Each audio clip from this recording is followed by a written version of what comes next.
Татарстан Яңа Гасыр каналында турыдан-туры эфирда таяну нуктасы тапшыруы. Хәерле кич, исәнмесез. Мөхтәрәм кунаклар, алда яңгыраган фикергә карашыгызны сез төймәләр аша җиткерә аласыз. Яшелгә басып килешүгезне, кызылга басып килешмәүгезне, ак битарафлык, нейтралитет билгесе. Бүген мин уйлыйм, сөйләшүбез кызу булыр, чөнки моңа кадәр дә интернетта да, социаль челтәрләрдә дә бик күп моның турында сөйләштеләр һәм бәлки бүген күп кенә сорауларга нукта куелыр. Саба районы Шәмәрдән лицейында булган хезмәт укытучысы белән 7нче сыйныф укучысы арасында булган күңелсез хәлдән соң педагогны эштән азат иттеләр. Әңгәмәгә керешкәнче, әйдәгез әле шушы видеоязманы карабызык. Ну ты со мной не совладеешь по-любому. А ты? Так.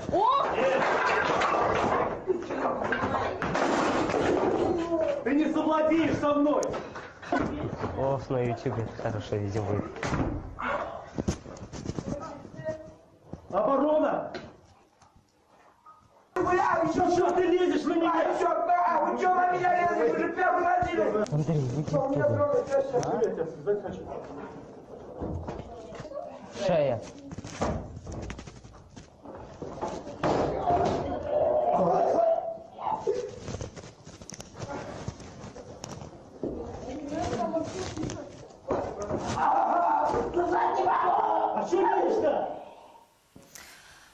Күңелсез хәл әлбәттә, моны инде бик күп мәртәбә төрле социаль челтәрләрдә дә кешеләр күрделәр. Бүген Мөнир абый Зарипов бүген безнең белән шушы укытучы, видеода күргән укытучы. Һәм без сезне чакырдык, икенче якны да чакырдык, без укучының әти-әниләрен дә чакырган идек, әмма алар безнең белән элемтәгә бик кермәделәр. Без әле аның турында сөйләшербез. Менә сезгә беренче сорауны бирәсе килә, Мөнир абый. Менә беренче шуннан башлага. Сезнең педагогик стажыгыз күпме? Я уже стаж, мне 15 лет.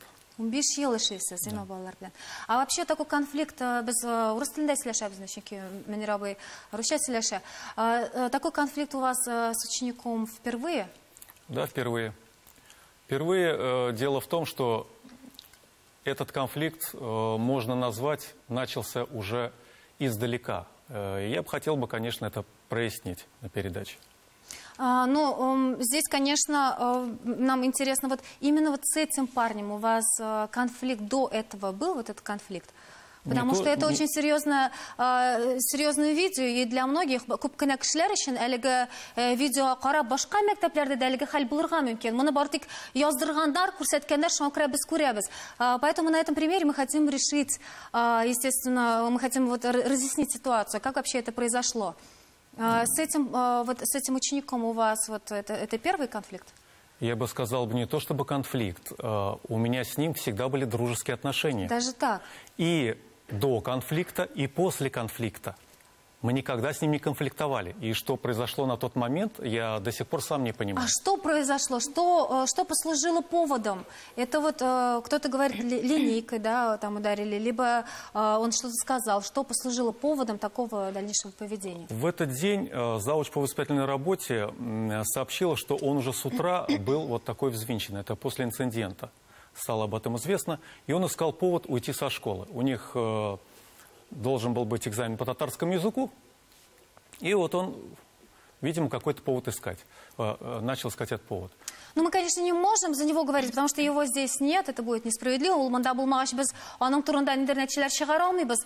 Нас больше интересует, что подтолкнуло вас вести вот именно вот подобным образом, потому что педагог с таким опытом, с таким стажем, он же не может просто так себя так вести, правильно? Вот что вас вывело из Когда шел процесс урока, я неоднократно делал ему замечания и просил подойти к первому верстаку, когда собрался у первого верстака весь класс для дачи нового задания. Он не реагировал, вытаскивал телефон, ходил по классу, ну, как-то вроде метался. На тот момент я, конечно, не понял, что он в таком состоянии, но он просто не подчинялся. Но, в конце концов, когда он подчинился, подошел к первому верстаку, вот как раз на видео показано это место, я продолжил процесс обучения. И в этот момент он начал палкой ударять ученика. Я сделал ему опять замечание. Он вроде как прекратил. Я продолжил процесс. Он начал давать шелбаны этому ученику по голове. Но Весь процесс урока вот так на замечаниях, он начал выводить, конечно, меня из себя. У меня в руках была линейка, о которой все говорят. Ну, я, естественно, что у меня в руках, сейчас ты у меня получишь. Вот. В этот момент он сразу стал возбужденным и пошел мне: а что вы меня линейкой? И вот пошла такая потасовка. Но в кадрах здесь неполные кадры, здесь показано только то, что я его кидаю. На самом деле видео изначально от правам по ребенкам Удачиной идет искаженный, то есть не полный. Biz tuzluca ol almadıq, çünki mında leksika туры келмеген, емсіз сөзлер де бар. Шонкара барсы да almadıq. Продолжайте. Дело в том, что вас вывело в конце концов из себя, что вы вот смогли поднять руку на ученика? Но он же постоянно меня прогрессировал, как говорится. Провоцировал, да.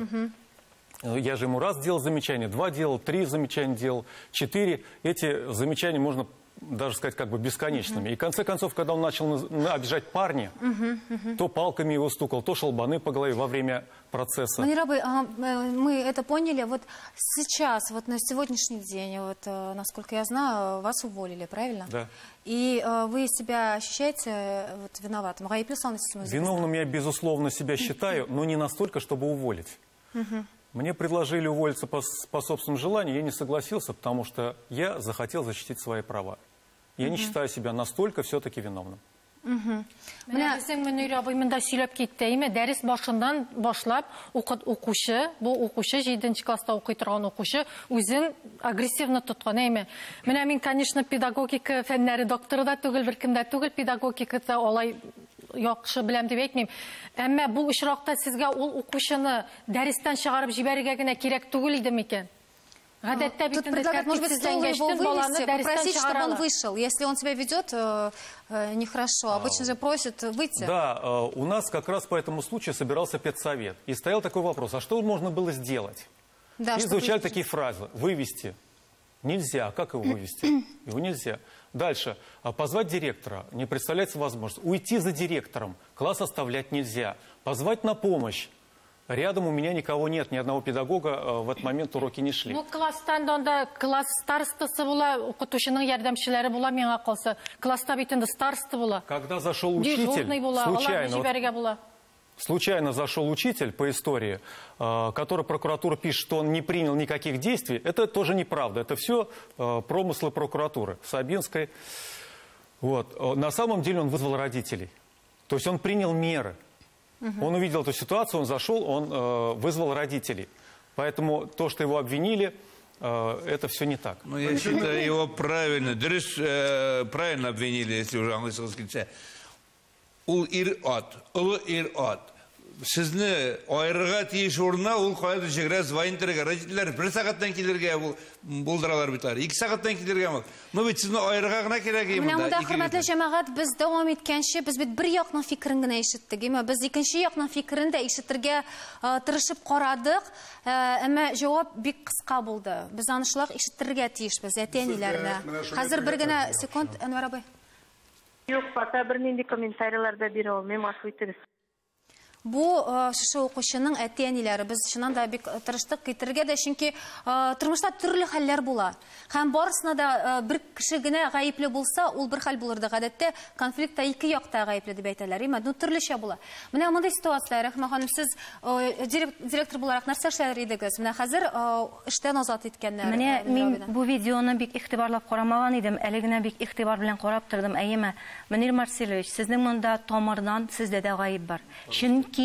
Чөнки бала ничек кенә агрессив сезгә каршы килмәсен, сез тыныч булып калырга тиеш идегез.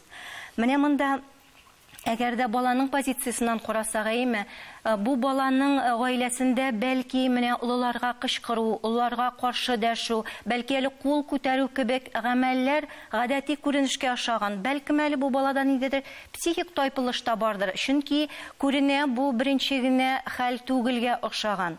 Чөнки, беләсезме, Мөнир Марселович, була ул төрле укытучылар.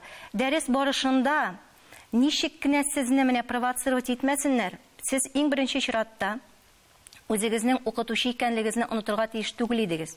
Сез үзегезне кулда тотырга тиеш идегез һәм бу балага ничектер якын килеп аңлату эше алып барга кирәк иде дәрестән. Говорит о том, что вы не должны были поддаваться на провокации. То есть, так как вы педагог, вы учитель, какие бы ни были дети, все равно не должны поддаваться провокациям. Әнвәр абый, ничек уйлыйсыз? Мондай очракта провокацияга бирелмәс өчен нәрсә эшләргә тиеш? Мин монда Рәхимә Миндаевның фикерләре белән килешәм, әлбәттә. Казан Федераль университетының укыту һәм тәрбияләү методологиясе кафедрасы, мин шушы кафедра белән җитәкчелек итәм. Инде 10 елдан артык безнең республика мәктәпләрендә, лицей гимназияларында тәрбия процессының бер үзенчәлеге, ул да булса, ниткән тайпылышка киткән, агрессив юлга баскан, җинаять юлына баскан балалар белән эшләү методикасын һәм методологиясы белән шөгыльләнә. Шуңа күрә менә бу вакыйганы ишеткәч үк Мөнир Марселович белән мин элемтәгә чыктым. Шулай ук Саба районының бик күп мәктәп директорлары, укытучылар белән сөйләштем, чөнки ул районда безнең федераль университетны тәмамлаган бик күп укытучылар эшли, һәм алар миңа үз фикерләрен җиткерделәр. Әлбәттә, берничә вариантта, ләкин төп вариант монда укытучыны шушы очракта хуплаудан чыга иде. Ләкин мин монда бер нәрсәне әйтергә тиешмен. Дусларым, монда мәсьәлә бик тирәндә ята. Безнең Татарстанда гына түгел, Россия Федерациясында җинаять юлына баскан, тәрбиядән читкә тайпылган һәм агрессив карашлы балалар бик күп. Менә Әнвәр абый, менә шушы урында без дәвам иттербез. Безнең менә рекламадан соң без нәкъ менә шушы үзенчәлекләр турында сөйләшербез, хөрмәтле җәмәгать. Бездән аерылмагыз.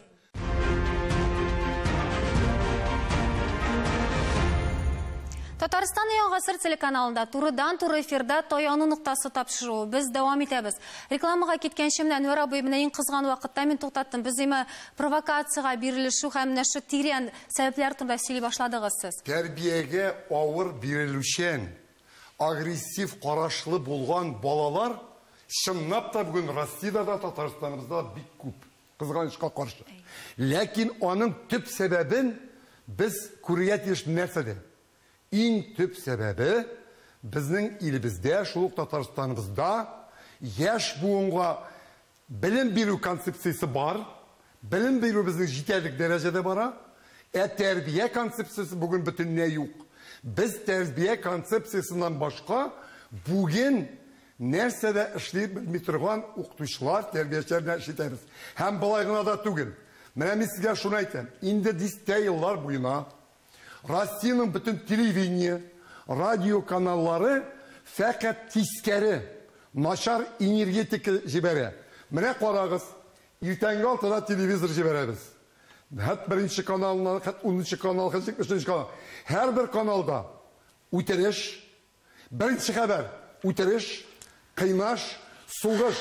Ни өчен без ил күләмендә уңай матур мисалларны. Гомумән, мөхит турында сөйләшәсез, әйме, Әнвәр абый, без сезне ишеттек. Менә аның бөтен сәбәбе шунда. Телевизионга гына вакытта позитив күренеш булырга тиеш. Иң беренче гаилә кыйммәтләре дигән нәрсә дә бар бит. Ул бала бит өйдә дә тәрбияне алырга тиеш. Әлбәттә, бик дөрес әйтәсез. Ләкин иң беренче чиратта безнең тәрбия концепциясе булмау, идеология булмау, менә шушындый балаларның Монсы сез инде тирәнгә кереп киттегез, әйме, агрессияны тудыручы сәбәпләрне сөйләшә башладыгыз, әйме. Менә карагыз әле, гомумән физик көч куллану һәм менә провокацияга кадәр әле менә безнең бит инде гомумән алганда тарихыбызда булмаган түгел. Без Тукайны истәлекләреннән үк мәдрәсәләрдә талчыбык белән тәрбияләүне без ишетеп беләбез. Ничек уйлыйсыз, Рәхимә ханым, бүгенге көндә гомумән мәгариф системасында моңа урын бармы? Бүгенге көндә моңа Мөгай бердә урын юк дип әйтәм, чөнки беләсезме, хәзерге ата-аналар менә әз генә баласына карата кыек караш булса да, алар мәктәпкә килеп җитәләр. Һәм аларның иң төп ялгышы, алар бер яклы бала позициясыннан гына бу хәлгә карыйлар. Ә менә бала ул бит баланы алар белеп тә бетермиләр. Чөнки гаиләдә бала бер төрле, мәктәптә икенче төрле, дуслары белән икенче төрле. Менә Әнвәр абый, без шушы мин мәдрәсәләргә үк әйләнеп кайттым инде. Гомумән дөньяда шундый практика бармы бүгенге көндә физик көч куллану? Безнең университетта түгел, Россиянең бөтен педагогика вузларында чагыштырма педагогика дигән фән укытыла һәм мәгариф тарихы. Без шушы чагыштырма педагогика һәм мәгариф тарихы буенча үзебезнең лекцияларыбызда йөзләрчә мисал китерәбез. Ирак көнчыгыш илләрендә, көнбатышта, Американың кайбер илләрендә без күрәбез. Анда балага карата физик көч куллану канун нигезендә рөхсәт ителә. Билгеле бер күләмдә әлбәттә. Һәм ул элек менә сез әйткән шул ук Тукай мисалында, шул ук безнең мәдрәсәләребездә монда бит сүз бармый укучының шәхесен түбәнсетү, рәнҗетү. Бәлки балада булган вузларда ул әлбәттә укытыладыр, әйме, укытучыларны, яшь кадрларны әзерләгәндә теорик яктан әлбәттә укытыладыр, моңар иманым камил. Әмма менә миндән дә күптәннән мәктәпне бетердем. Минем дә аркамнан гына сыйпап тормадылар. Менә сукмасалар да, әйме, тел белән шундый сүзләр әйтә укытучылар. Менә элек тәрбияләнгән коммунистлар партиясе заманында тәрбияләнгән укытучылар да, әйме, сукмасалар да тел белән әйткән сүзләре әле дә колакта, әйме. Ул теге укытучыны, ул аңында булмаса, ул аның савытында булмаса, аңар әллә нинди концепциялар уйлап, әллә нинди теориялар белән укыт, ул барыбер. Мөршидә апа, менә чит ил тәҗрибәсендә без ишетеп алыйк әле, аннары дәвам итәрбез. Сама я по образованию социальный педагог. Мин үзем дә укытучы, үземнең 2 шәхси мәктәбем бар. Сездәге кебек хәл Бельгиядә дә очрарга мөмкин. Ул вакытта укытучыны шундук эшеннән азат итәләр. Европа законнары буенча укучыга гомумән бармак белән дә тиергә ярамый, яхшы ниятләр белән булса да. Мәктәптә үзара хөрмәт булырга тиеш, һәм бу хөрмәтне укытучы куллар ярдәмендә яуларга тиеш түгел. Менә укытучы ул минемчә шәхес булырга тиеш. Әгәр дә шәхес булса, аны коллегалары да ярата, укучылар да аңар тартыла. Монсы аңлашыла. Әйдәгез әле бер җиргә менә тукталыйк та, шушы физик көч куллануга тукталыйк әле. Менә кул белән дә урынырга ярамый диделәр Бельгиядә, әйме. Ә бездә бармы менә кайда шушы кысалары, менә кайчан урыну да, селтәнү дә кайчан инде ярамый. Ул бик ачык язылган. Безнең Россия территориясындагы белем бирү оешмаларында балага физик көч куллану катгый рәвештә тыела. Ул турыда сүз дә юк. Кайчан ул физик көч куллану дип әйтеләсең, Раил, менә кул урынумы, селтәнүме? Мин физик көчтә кулланмыйм, урынсам мәсәлән, әйме? Юк, гомумән укытучы буларак, менә бармы гомумән андый критерийлар, менә шуны билгелесе килә. Юк, андый критерийлар инде физик көч дип була алмый ул. Әле яңа гына документ кабул ителде. Укытучының һөнәри стандарты дип атала. Әйеме? Һәм шушы укытучының һөнәри стандарты дигән документта укытучы нинди сыйфатларга һәм нинди компетенцияларга ия булуы турында әйтелгән. Һәм анда, беләсезме, анда укучыга якын килеп эш итә белү, җитди җаваплы карау үз эшеңә, һәм инде мобиль булып, шушы һәрбер ситуациyaдан чыга белү, һәм чын психолог булу турында ассызыклана. Һәм иң мөһиме, беләсезме, укытучы ул белем бирүче генә түгел, иң беренче чиратта тәрбияче. Ул тәрбияви әңгәмә алып барганда гына түгел, ул һәр даим дәреснең һәрбер минутында тәрбияли баланы, үзенең тотышы, үзенең сөйләме, аралашу, хәтта кул хәрәкәте белән дә. Шулай тиеш икән, без беләбез. Менә Раил, синең үзеңнең булдымы? Бу бит булырга мөмкин провокация. Шуннан да хәзерге бит балалар да бит икенче төрле хәзер, име? Ул балалар да икенче. Менә сине шундый дәрәҗәгә җиткергән чаклар булдымы? Булмаска мөмкин түгел. Көн сайын булгач төрле хәлләр була. 11 ел укыту дәверендә Казан Наркотик колледжында дип әйтәм инде, көллиятендә андый ситуациялар әлбәттә конфликтный ситуациялар була. Ләкин менә бу очракта укытучы ул укытучы булып калырга тиеш. Укучы булып калырга тиеш. Син менә без аңларга тиешбез. Бар административ кодекс безнең, бар уголовный кодекс. Берничек тә син укыгансың 5 ел буе, сине мөгаллимнәр укыткан, син балага тел рәвешендә сүзләр белән барсын да аңлатып бирергә тиеш буласың. Менә мин бу очракта видеоны конкретно карап сөйләшсәк, мин бу очракта укытучыны да яклый алмыйм. Менә мин гел программаларга киләм сезгә, һәр вакытта әйтәм, укытучыны яклыйм. Ә бу очракта нишләптер 100% яклап бетерә алмыйм. Чөнки физик көч куелган, димәк бу бик начар ситуация. Монда физик көч куелырга берничек тә тиеш түгел. Мин дә шулайрак килгән идем, мин укытучыны яклармын дип. Очракта төшереп торган кешене җәзага тартыр идем. Беләсезме? Иптәшләре җилкәсе артыннан шул кадрларны төшереп торган. Җәзага тарту дигәндә, барысы туктатмыйча. Кешелек бар бит әле, нормалары бар. Гомумән күп сораулар монда. Менә монда директор Нинди гаибы бар? Мында директорның урынбасары тәрбиячләре буенча. Анда бит аның дуслары, алар карап көлеп торалар. Менә ничек менә шулай булырга мөмкин? Һәм гомумән хәзер әгәр дә провокацияга укытучыны бирергә телиләр икән, укучылар, алар моны эшли алалар. Видео бар. Менә ничек узган атнада гына Россия каналындагы бер тапшыруга тап булдым. Хәзер бит инде социаль челтәрләрдә төрле куркыныч, балалар өчен төрле куркыныч төркемнәр барлыкка килде. Һәм беләсезме, әле яңа гына укытучыны ничек чыгарыннан чыгарырга дигән шушындый төркем барлыкка килгән. Хәтта анимация рәвешендә бу күрсәтелеп балага аңлатыла. Һәм шушындый ситуация булдырган балалар куеп, ул ниндидер отышка ия була икән. Беләсезме, менә бу бик куркыныч әйберләр. Кызганычка каршы күрәбез бит инде, бала үзен шундый иркен тота. Ул белә, ул үзенең җәза алмаячагын белә. Менә шунысы да бик куркыныч. Это видео не полное, это видео вообще нарезка. На самом деле, в начале этого видео, которое подлинное, начинается с того, что я успокаиваю ребенка. Это никто не видит. Прокуратура в таком виде не выставляла. Она выставляет только так, как ей выгодно. Но, к сожалению, там идут такие слова. Пожалуйста, успокойся. Кто-то обиделся, что ли? Неге класс укытучы ягына басмады? Класстан неге бер кеше укытучы ягына басмады? Менә авторитет укытучының шуннан чыга бит инде. Карагыз әле, кирә укытучы икенче укытучы, ират бит инде. Неге ул классны тынычландырмый? Алар укытучысы бит инде ул. Укытучының дәрәҗәсе бик булырга тиеш. Балалар белән эшләргә була. Ну безнең МВДда бар бер служба бар. Яшүсмерләр эшләгән служба. Алар чакырырга була, алар учетка куялар, әти-әниләрен комиссияга чакырталар. Бу эшне эшләргә була. Нигә монга җиткәргә? Укытучы ничек кенә булса да кулын күтәрергә бүген ярамый. Кара, алып аттың бит. Алып аттың бит егетем. Менә бу иттиреп алып аттың. Бу ата-ана бергә эшләргә тиеш. Бу бит Борцовский ковер түгел. Бер җакта укытучы бер җакта. Гомумән без аның белән килешәм. Менә монда бер нәрсә турында без әйтергә тиешбез.